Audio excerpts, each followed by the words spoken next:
मैंने उनका मुकाबला किया। उन्होंने मुझे चलती ट्रेन से बाहर धक्का दे दिया।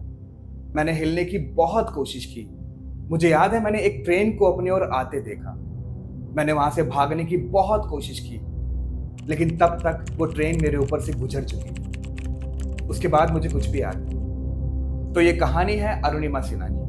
उत्तर प्रदेश के अंबेडकर नगर में रहने वाली एक नेशनल लेवल वॉलीबॉल खिलाड़ी थी। वो दिल्ली जा रही थी CISF का एग्जाम देने के लिए।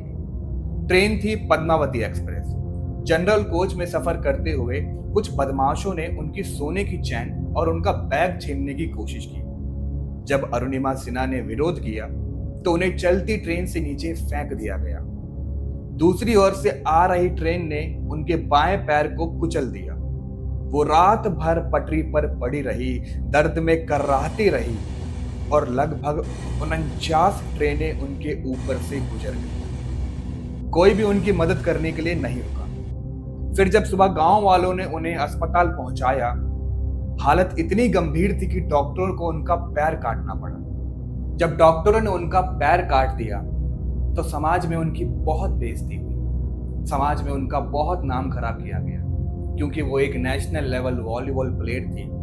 इसके कारण उनका सपना अधूरा रह गया था, जिसके कारण वो एकदम डिप्रेशन का शिकार हो गई थी। फिर एक दिन उन्होंने अखबार में पढ़ा कि युवराज सिंह ने कैंसर से लड़कर वापसी की, और वहीं से उन्होंने यह ठान लिया कि अब मैं माउंट एवरेस्ट फतह करूंगी। एम्स के डॉक्टरों ने उनको बोला कि कोई भी व्यक्ति जिसका पैर कट गया हो, उसे सिंथेटिक पैर से चलने में लगभग 4 से 5 साल लग जाते हैं, वो भी नॉर्मल चलने के लिए, और तुम माउंट एवरेस्ट फतह करने की बात कर रही हो। ये एकदम इम्पॉसिबल है, ये हो ही नहीं सकता। लेकिन अरुणिमा सिन्हा किसी की सुनने वाली नहीं थी। उन्होंने अपने मन में ठान लिया कि मुझे अगले 2 साल के अंदर माउंट एवरेस्ट की चढ़ाई फतह करनी है। फिर अरुणिमा ने माउंट एवरेस्ट चढ़ने की शुरुआत उत्तरकाशी से नेशनल इंस्टीट्यूट ऑफ माउंटेनियरिंग से शुरुआत की। और जब वो नेशनल इंस्टीट्यूट ऑफ माउंटेनियरिंग में अपनी ट्रेनिंग कर रही थी माउंट एवरेस्ट चढ़ने के लिए, ट्रेनिंग के दौरान जो नॉर्मल लोगों को एक छोटा सा पार्ट पूरा करने में 10 मिनट लगते थे, अरुणिमा को आप मानोगे नहीं, उसे 1 घंटा लगता था। उनके पैरों में दर्द होता था, कभी कभी तो उनके पैरों से खून निकलने लगता था, लेकिन उसके बाद भी वो रुकती नहीं थी। आंखों में आंसू थे, लेकिन फिर भी वो रुकती नहीं थी। थकती थी, चढ़ नहीं पाती थी, रुक जाती थी, बट फिर भी वो रुकी नहीं। अपनी ट्रेनिंग जैसे तैसे उन्होंने कंप्लीट की। तो अपने इसी जिद को कैरी फॉरवर्ड करते हुए अरुणिमा सिन्हा ने 2013 में टाटा ग्रुप के सहयोग के साथ माउंट एवरेस्ट की चढ़ाई चढ़ना स्टार्ट कर दिया। धीरे धीरे रास्ते में वो जैसे आगे बढ़ती गई, मामला एकदम क्लियर था, रास्ता एकदम क्लियर था। पर धीरे धीरे जैसे वो ऊपर चढ़ती गई, उनके पैरों में फिर से खून निकलना स्टार्ट हो गया। और धीरे धीरे उन जैसे वो और आगे बढ़ती गई, उनके सहयोगी ने उनका साथ छोड़ना स्टार्ट कर दिया, क्योंकि माउंट एवरेस्ट के ऊपर सांस लेना मुश्किल होता जा रहा था। उसके बाद वो आगे बढ़ती गई और उनके सहयोगी उनसे पीछे रह गए, और अरुणिमा सिन्हा अकेले आगे बढ़ती गई अपने शेरपा गाइड के साथ। फिर जैसे माउंट एवरेस्ट की चढ़ाई वो धीरे धीरे और ऊपर करती गई, मामला बद से बदतर होता गया।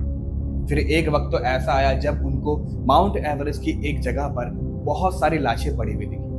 अब वो लाशें पर्वतारोही की थी, जो उनसे पहले माउंट एवरेस्ट चढ़ने की कोशिश कर चुकी थी, लेकिन वो फतह नहीं कर पाए थे, यहाँ तक कि वो मर चुके थे। लेकिन अरुणिमा ने हार नहीं मानी, यहाँ तक कि उनके शेरपा गाइड ने बोला कि अरुणिमा अब हो गया। फिर अरुणिमा ने बोला, यहाँ से या तो मैं आगे जाऊंगी या तो मर जाऊंगी। तो शेरपा गाइड ने उनको बोला, ठीक है, जैसा तुम चाहती हो वैसा करो। तो अरुणिमा आगे बढ़ती गई, मौसम और बिगड़ता गया, बर्फीली हवाएं और चलती गई, उनका पैर और नाजुक से और खराब होता गया, यहाँ तक कि चलना भी मुश्किल हो रहा था। वक्त था सुबह 10:55। उन्होंने माउंट एवरेस्ट की चोटी को फतह कर लिया था, जो कि 8,848 मीटर की लंबी थी। उन्होंने ऊपर पहुंचकर सबसे पहले एक लंबी सांस भरी और भारतीय तिरंगा लहराया, और उनकी आंखों में आंसू था, दिल में धड़कनें ऊंची नीची हो रही थी, और चेहरे पे एक खुशी थी, और भारत का झंडा लहरा रहा था। और उस वक्त अरुणिमा ने एक वीडियो रिकॉर्ड करी, जो कि आप देख सकते हैं। आज मेरी लाइफ का सबसे बड़ा सपना पूरा हुआ, और मैं टॉप ऑफ द वर्ल्ड पे हूँ और बहुत खुश हूँ, बहुत खुश हूँ। और सबको सबको ये मोटिवेशन देना चाहती हूँ कि हर आदमी अगर अपने लक्ष्य को बनाए तो वो कभी नहीं हार माने और वो अपने टॉप को, अपने लक्ष्य को जरूर पाएगा। इसलिए जैसे मैं, ऐसी हालात में होने के बाद भी मैं आज यहाँ हूँ। अब आपको लग रहा होगा कि बस खत्म हो गया, लेकिन नहीं। इसके बाद अनुरिमा रुकी नहीं।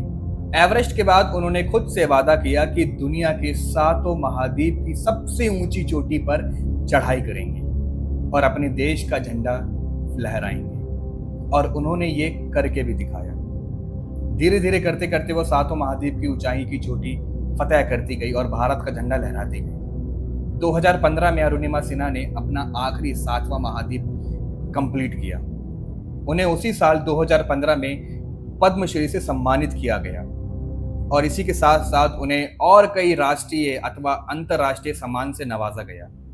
और आज के टाइम में अरुणिमा सिन्हा ने एक खेल एकेडमी की शुरुआत की है जो कि एकदम निःशुल्क है।